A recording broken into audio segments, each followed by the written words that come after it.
Beading Brigade, this is Monica, and I've got a spooktacular project today. This is actually something that I found from, I think it was an Instagram or a TikTok, from my friends at softflexcompany.com. So I'll be sure to link their blog post below with the instructions. But I wanted to make this because I thought it was such a cool idea, and it falls perfectly in line with my Spooky Sparkles collab that I'm participating in. I have a group of ladies that are participating with me for 2022, so it's going to fall on October 23rd, noon Eastern time, and then I will have the playlist linked as well as the people who are participating listed in my description below in all of my channel's videos that are participating.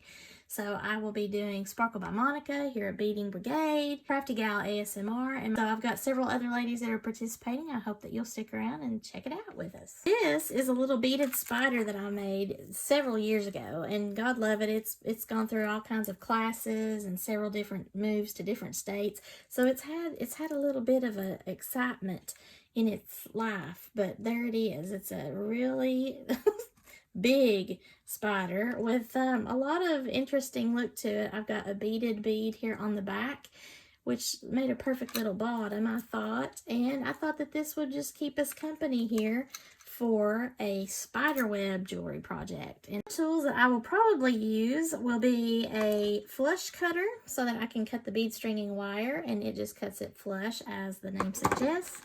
A bent nose plier, possibly, if I have any kind of crimping issues. And speaking of crimping, I have this regular crimping plier here. However, Sarah uses her magic crimper. I'm kind of struggling with this a little bit.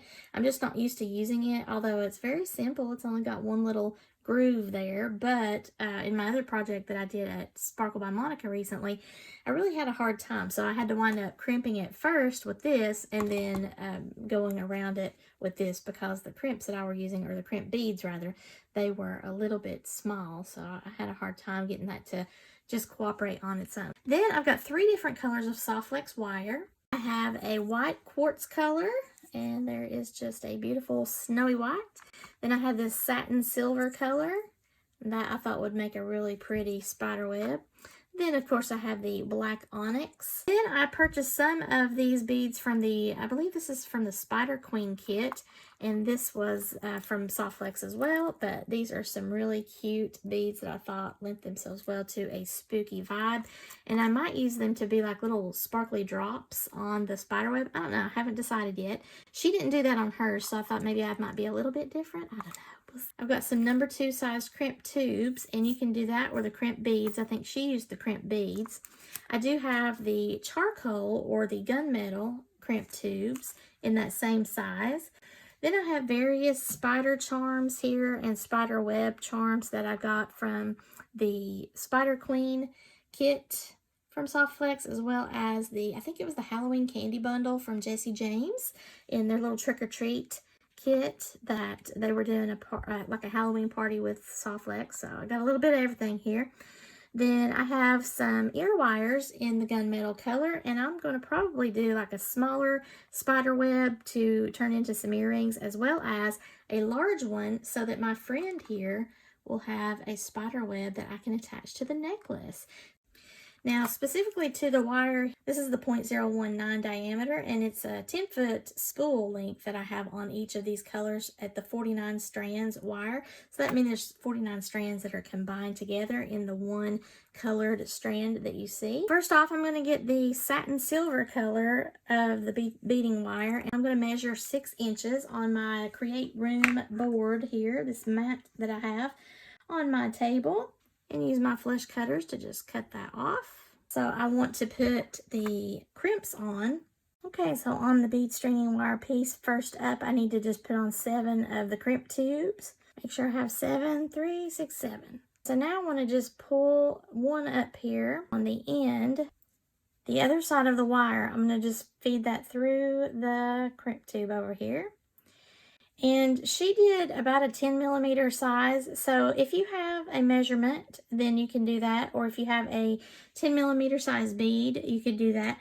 Really, it's just eyeball it however big that you want the center of your spider web to be. So I'm thinking that this is pretty good. So I have this.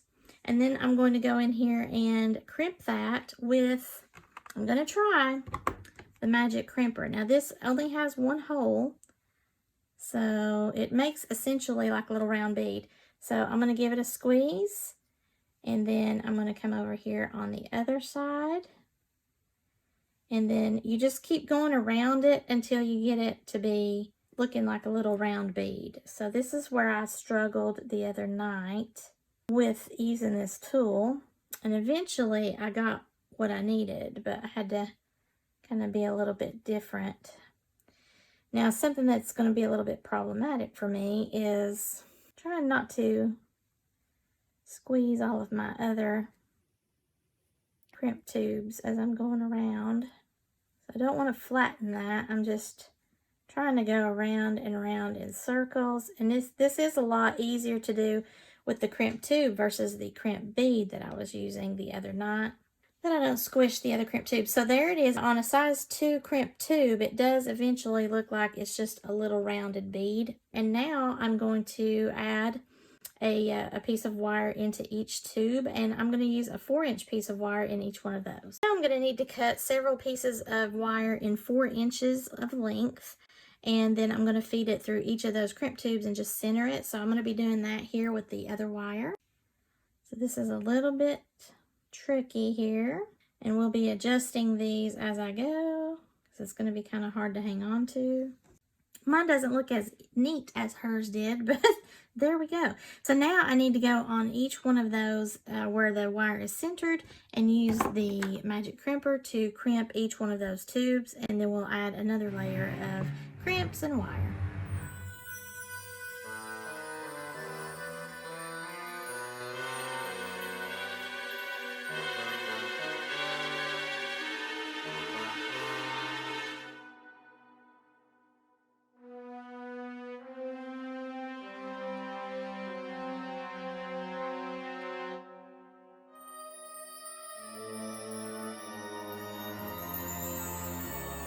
Then I have cut 7 pieces of 3-inch lengths, and I'm going to go around and just do the same process that I did the first time around with the 4-inch pieces, and use more crimps to make another layer of the spider web just in between each of these. I have my little spider web made, and I think I'm going to do mine a little bit differently, where I'm going to put 2 of my wires together here, pop 1 crimp tube over both of those little wires, and essentially I'm just going to make a loop as if I'm making a necklace, because I like the look of that as a necklace right there. And I think that's what I'll do as far as creating this to be a pendant, because once I crimp this, then I can just attach a lobster claw clasp or jump ring, however I want to do it. So I'm going to take my magic crimpers, or magic crimping tool here, and just go add this together. And what I'm going to do is cut off the short one, and I'm just going to put one of my little split rings on here so I can make a way to hang this onto something in 2 different ways. So I'm just going to put the crimp tube down first, put the split ring, and then I'm going to come over the top. Would have been more helpful if I'd left myself a little bit more wire, but that's okay. I might get my bit nose pliers to help me out a little bit. So now I'm just going to use my regular crimping pliers to crimp that on here. Cut that little bit off. And now I have a way to attach this to a necklace or whatever I want to attach it to, and also have a loop down here to hang a spider. I have a 3mm jump ring. I just opened that up. I'm going to grab, I think this gunmetal spider would be pretty, and I'm going to put that right here on this lower loop that I created for my little spider to hang. And then I need to close that jump ring and just give it a little squeeze. And then there, I have my spooky spider. Oh, my gosh, how cute is that? So now you've got a few different ways that you can do this. You can either cut off all of these bits here and just have the web body itself, or you can leave it like I have. You can also put a few more little beads out here. You could put some cool looking beads here as if it is wrapped up in a cocoon, like they've got their prey, a little bug wrapped up there. If you are doing a larger scale one and you wanted to have like a raindrop or dew on any of these wires, you could do that before you crimp it. I like actually the look of those little crimp tubes. Now, something that you could do if you had an extra piece of wire, you could put that to where it looks like the spider is dropping down on their stringy web there. I don't feel like I need that. Now, something that you can do with your little spider web, if you so choose, if you're going to make one of these little spider pendants and you want a web, then that's where the split ring comes in handy. And let's say I would add that to my necklace here. There is its little web underneath the big huge spider. You can make that web as large as you want or as small as you want. Same thing with your beaded spider. And there you go with a cute layered look in your spider necklace. Just hang that off of a chain if you want to, or any kind of cording that you like. I also like the idea of using the silk ribbon. That would be really cool, like a charcoal color or something like that to kind of coordinate, or you could do a contrasting color.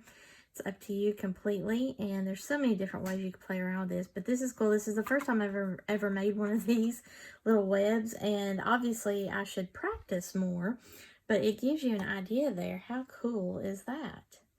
Ooh, gosh, that looks so spooky. I can also make this in a very small form and put those on the ear wires here. This is something fun that you could do for Halloween as a part of your costume. I had a lot of fun with this project. It was a little bit of a learning curve trying to get the groove of using this magic crimper. Now, this is supposed to simplify the crimping plier of old. But I find that it's easier for me to use the other one instead of this one so far. I mean, this is the first time I've actually tried to do a project with that, but I will improve. Like with everything, if you practice, then you improve. I don't like to say makes perfect because the very nature of handmade is not perfection. Here is my second spider web. I'll put it on my glove so you can see. So again, I have the spider, and I do like the way that this looks here, that kind of a looping effect. This time I put a spooky little bead on there like it was its cocooned prey. So there, it's gonna eat it. Oh no! That mean old spider. So this is the white web version, and then over here underneath my big old spider, this is the gunmetal version. Woo! Spooky spiders. Oh my goodness. So if you are interested in my Spooky Sparkles 2022 collab, please check out the description below for all the links to everyone participating. And I'll also have a card with the playlist so that you can go check out everyone as well that way. So if you like this video, please give me a thumbs up. Share this with any of your friends that might be interested in some jewelry making for the Spooky Sparkles for Halloween in October. If you've not already done so, please subscribe to my channel. And as always, thank you so much for watching and have a bead-tastic day, y'all.